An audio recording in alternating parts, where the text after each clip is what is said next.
Hey, how's it going? In today's video, we're going to be talking about some funky vintage amps and how I use them in the context of recording.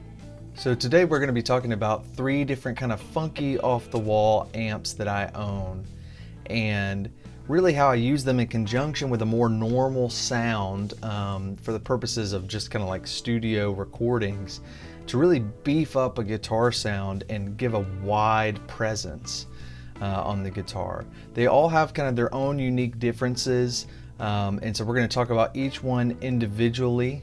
So let's check them out.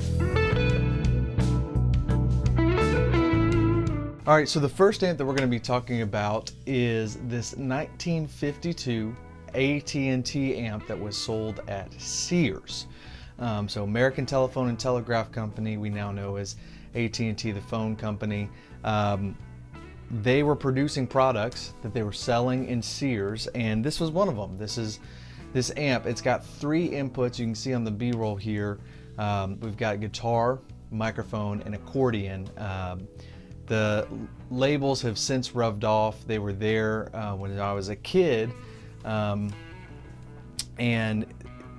I know that because this amp has been around my life, my whole life. This was an amp that was around the house that my dad actually used to win an ugly guitar contest where he won this red Strat back there, which is the Strat that I practically learned on. It's one of the first year Mexican Strats, and anyways, this amp was a part of this ugly guitar contest thing, and it was always around the house, and we called it the old tube amp. Well, it turns out it's solid state, but it is old and it's really cool. So like I said, we have 3 inputs, guitar, microphone, accordion, which is pretty standard for the time, and then we have a volume knob, and then the tone knob, which is the on-off, which is a little abnormal. Most of the time it's going to be the volume knob. And then we have a 2-knob speed and intensity tremolo that is really nice.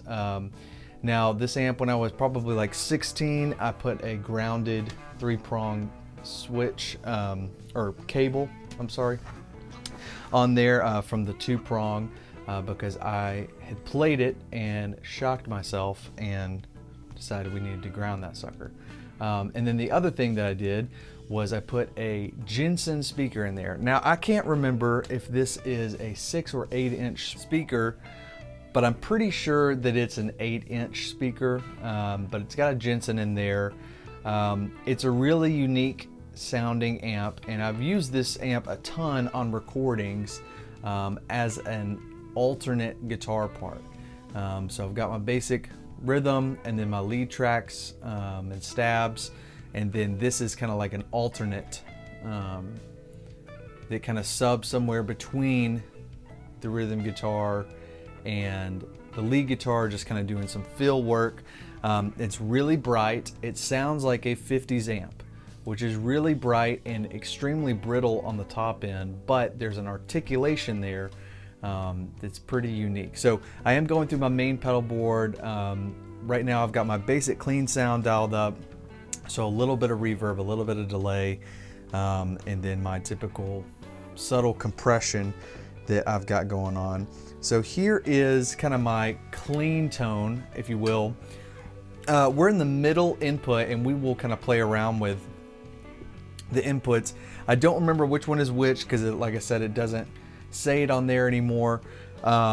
I typically go in the middle one. That's the one that we're in right now, but sometimes I just play with it, and whatever seems to be fitting the song is what we end up with. So here's the clean tone.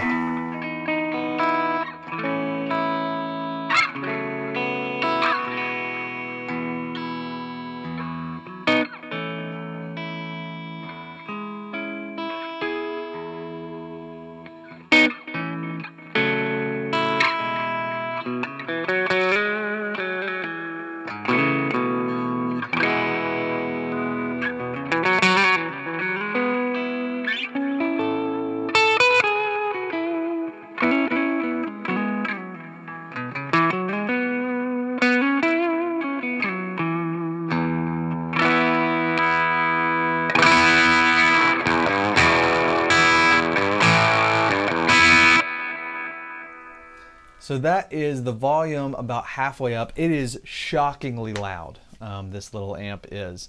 And I like to run it at that point to where I've got some dynamic abilities, to where when I dig in, it's starting to really push the amp and the speaker, but it's not in that blowing up sound, because you can't really control much. It's a cool sound, but what I typically do is throw some pedals in front of it, and kind of, it's gonna end up in that same territory of kind of a little amp blowing up, but you've just got a little more control over what that looks like, which is big time helpful in post-production, when you're kind of adding this on to a track. Yeah, this is kind of like an amp that you'd put on a track and it wouldn't be super forward in the mix. It might be just a couple little fills here and there, but you would miss it if it wasn't there. So here's a mild overdrive. I've got the Strymon Riverside set up, and I've got a lot of treble being cut because it's so bright. And this kind of pushes that into that more imploding little amp sound.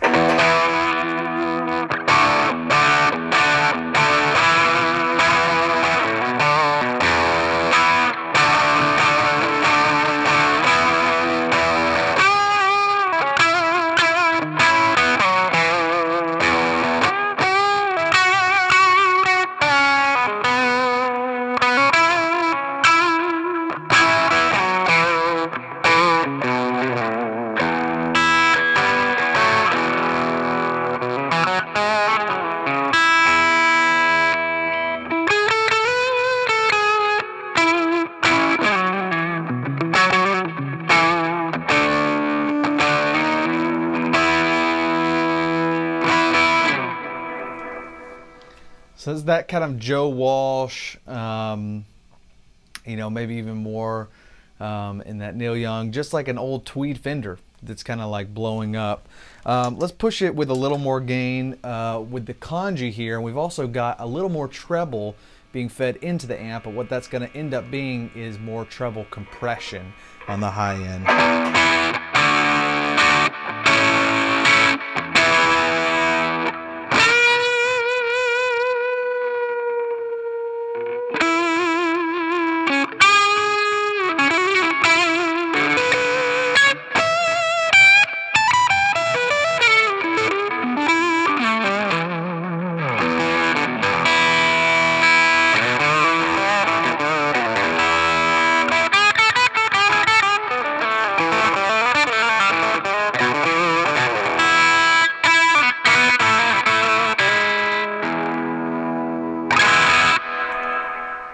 Still really bright, but that's a little more kind of imploding on itself.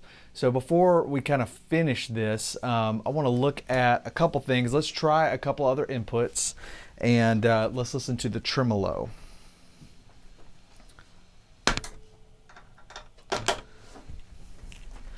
So here's the first input.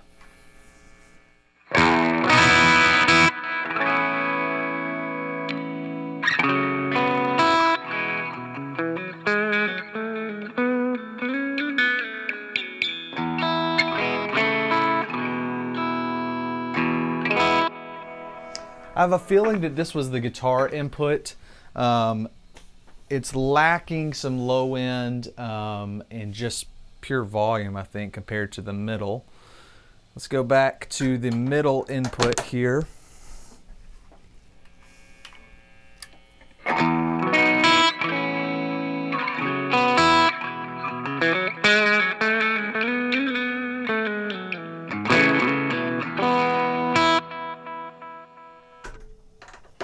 And then we've got the third input.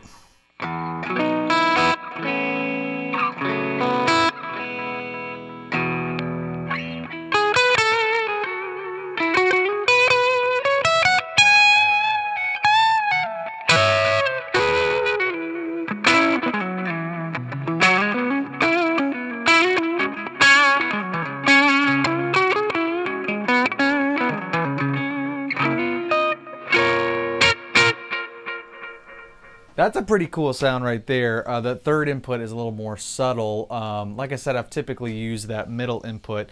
Let's listen to the tremolo with that third input.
Yeah, it's a really cool sounding tremolo in that amp.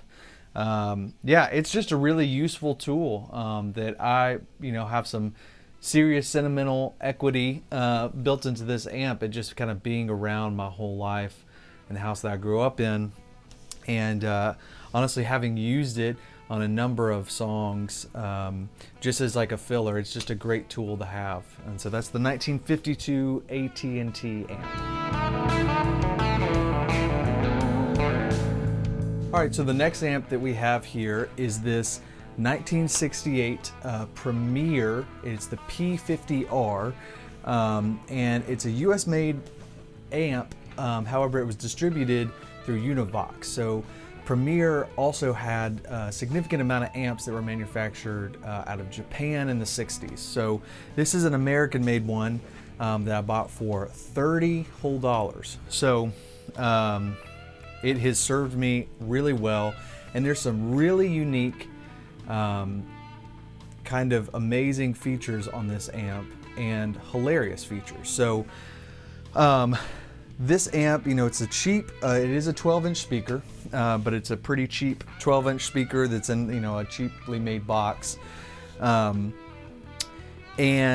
we've got 3 inputs on here: bright, normal, and maybe my favorite label on a piece of gear of all time. We have a mic input, and the reason why that's hilarious is because it says mic, M-I-K-E, like the guy, not like the thing that you record things with. So that is hilarious and amazing, and further proof that maybe there is a Japanese P50R equivalent that Premier made and just kind of swapped things over for some of their US made amps. So the other unique things about this amp, it's got 3-band preamps. So we've got volume, treble, and bass, but we have a reverb with a depth control, and you could connect a foot switch. And this is pretty amazing here. There is an overdrive circuit in this amp with a gain control, like an on-off potentiometer, and you can dial in the amount of gain, and it is called overdrive. And let me remind you, this is 1968. At this point, we didn't have overdrive pedals yet. We had a couple fuzz boxes, but that's about it. So this is kind of way ahead of its time. That was one of the first things that really, like, made me want to sit down and play this amp. And then when it was like pocket change, I was like, well, I can't not get it.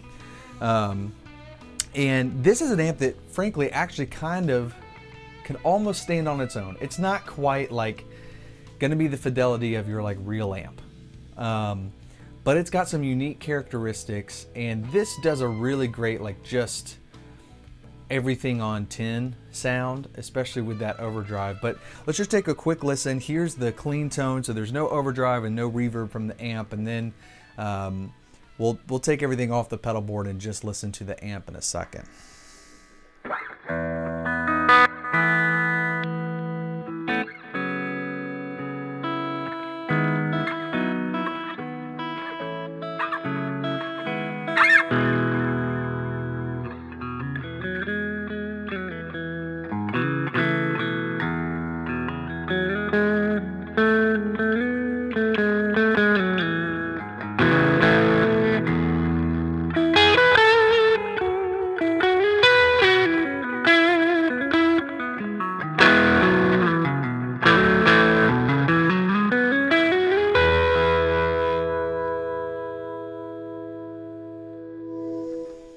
So it's got a really nice sound. Again, that's the volume halfway up, the treble and bass are maxed out, and it's just really rich sound, especially in the mid-range. You can hear some of that cone breakup from the speaker. It is almost like starting to fail or sag a little bit. That's only halfway up. Kind of up from there, it just starts to get uncontrollable, and there's a lot of feedback that happens. But that's just like with my normal clean sound. We can throw the kanji on it and hear what that sounds like.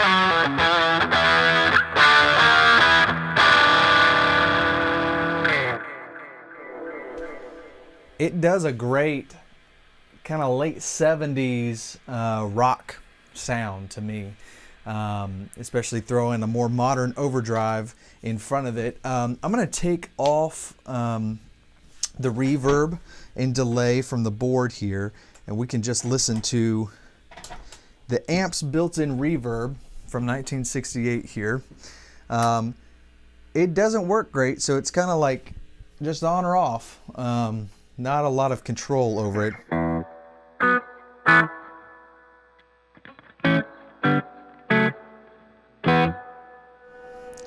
Pretty dark, really short reverb.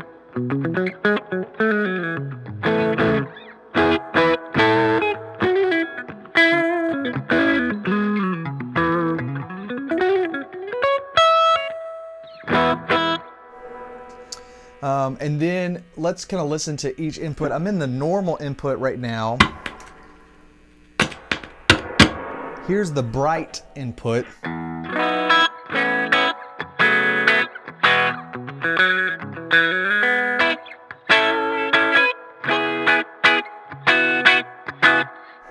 To me, it loses all its rich mid-range that makes it great in the bright input.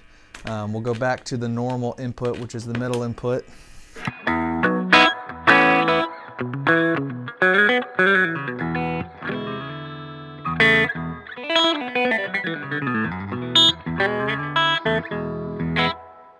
That sounds great to me. And then my favorite label, the mic input, which is just a little more of everything.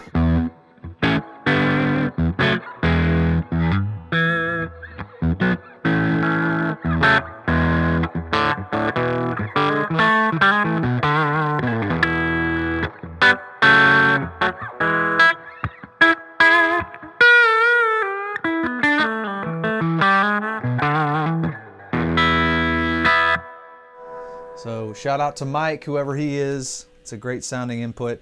All right, let's turn on the overdrive. So this is just on just a little bit.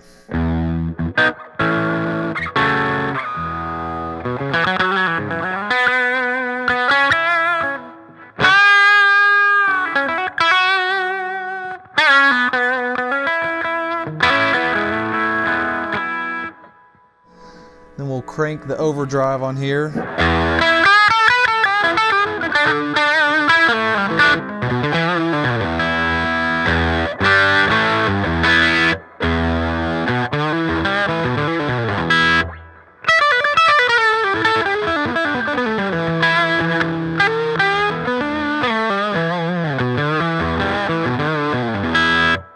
kind of puts me in that Joe Bonamassa territory where it's like there's almost just not quite enough gain, but he can pull it off because he's got magic fingers. But that's the kind of territory that just the maximum overdrive here kind of puts me on.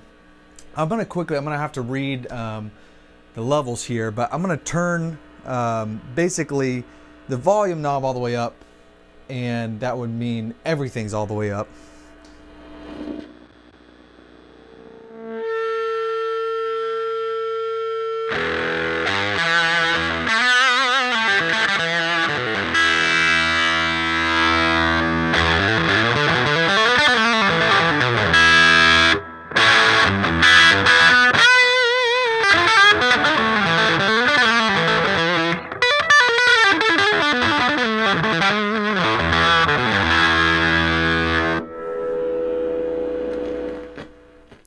So that's pretty cool.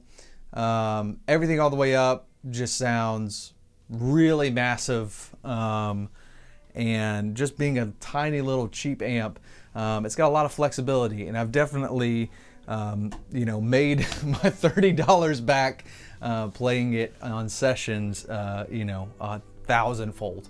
So this is a great little amp. If you ever see something like this, the MultiVox Univox Premier P50R, really cool amp. All right, so the last amp that we're going to look at is this Gibson, which is a GA-50A, I believe, and I believe that it's somewhere in the mid 70s is where this amp was produced, maybe even late 70s. And it's another one that I got for kind of like a unrealistically cheap deal. And this one's a little different than the other two for a few different reasons. One, it's more full size. I mean, it's the size of a Fender Deluxe amp, if not just slightly bigger than that. We've got a 12-inch speaker there that's just a little more efficient, just due to like cheap speakers got better.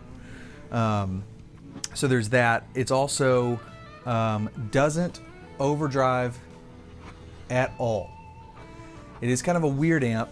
Again, you'll see in the B-roll here, got a high and low input, a preamp volume, a reverb volume that does nothing because the reverb just doesn't function.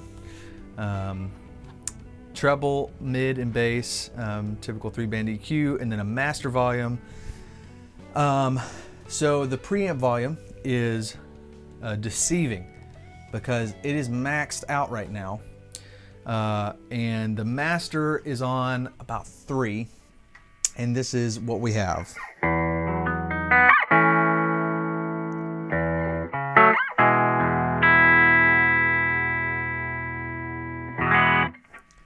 Very clean, kind of sterile sounding. I'm going to turn on my delay and reverb, my kind of standard clean tone stuff. So pretty sterile sound. It's a little honky for sure, and that mid-range is really right in the kind of the nose of the note.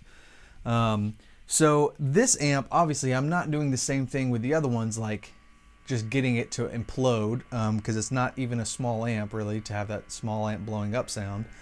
But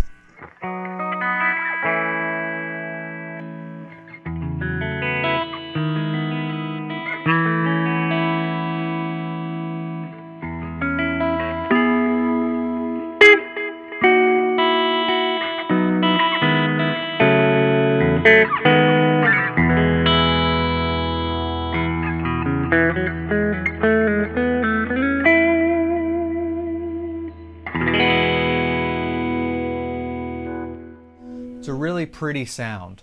The way I've used this has been not really as much recording, but live, because it's a really sterile, really loud and clean amp. I've used it for my wet effects, so running wet dry. This is a great amp for that because it's so sterile.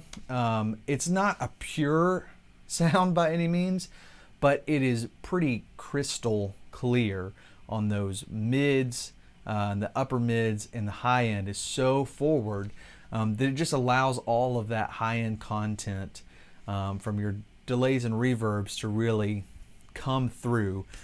It doesn't have a ton of low end. However, in that wet effect situation, I find that I like a lot less low end for my wet amp if I'm running wet dry.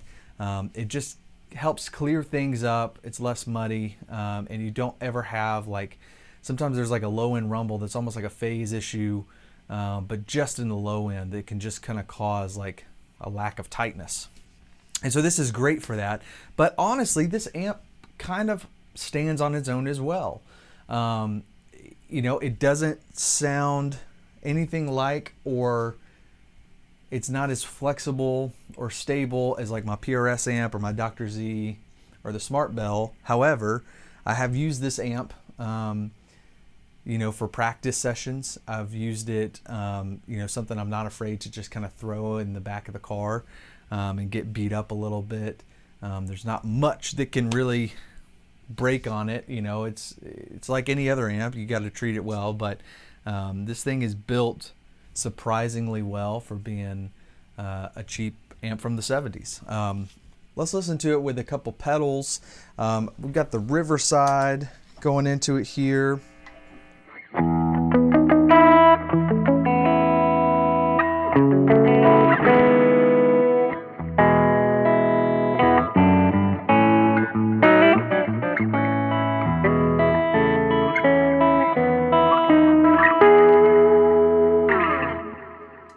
And then with the Kanji.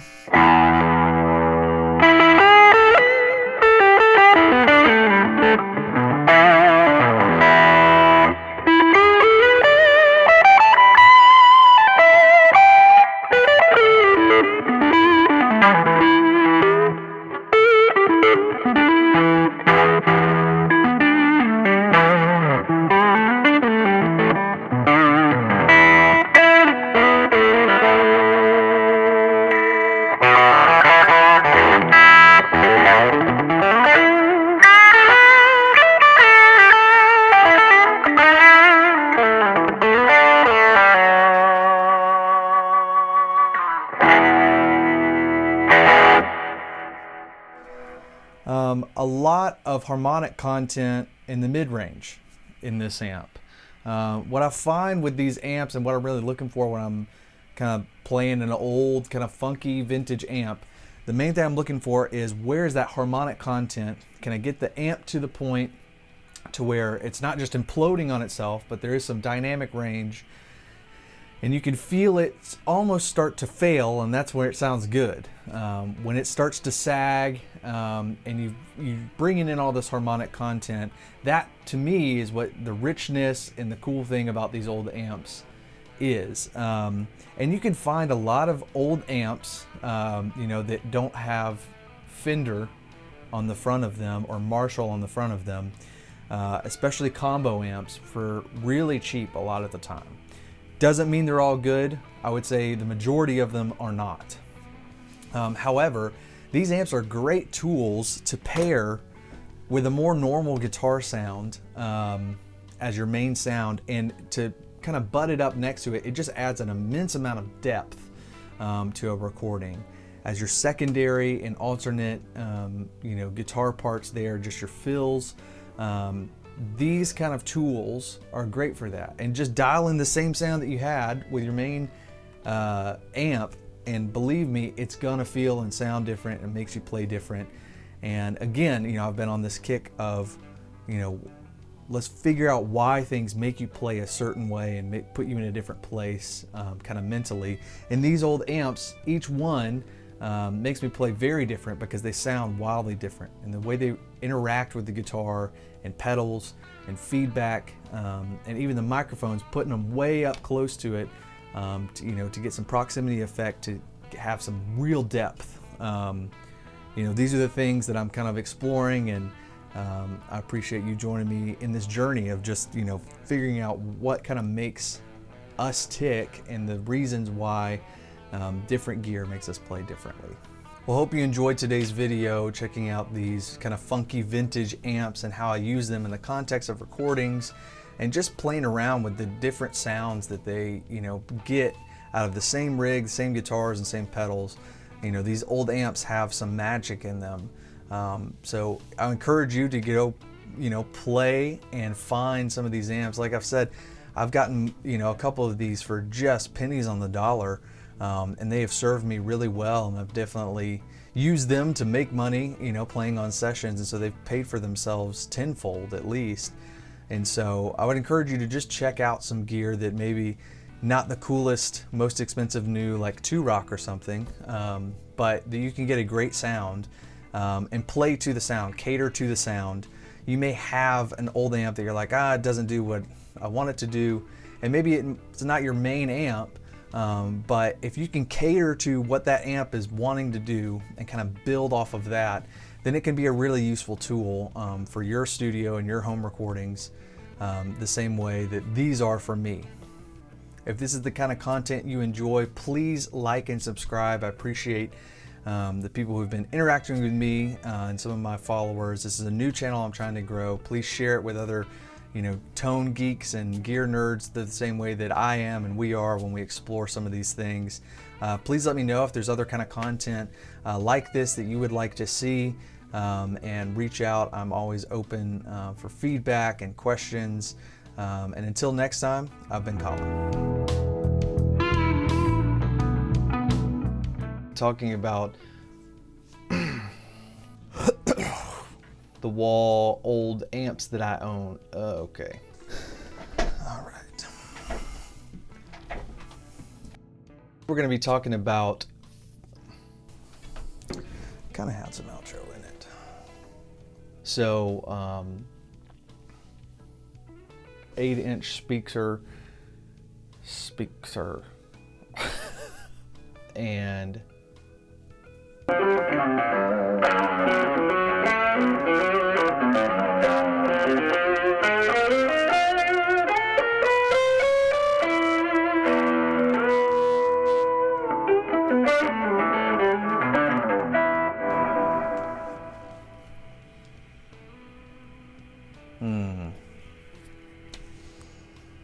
Hey, how's it going?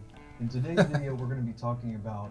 So today we're going to be to really beef up a. Okay.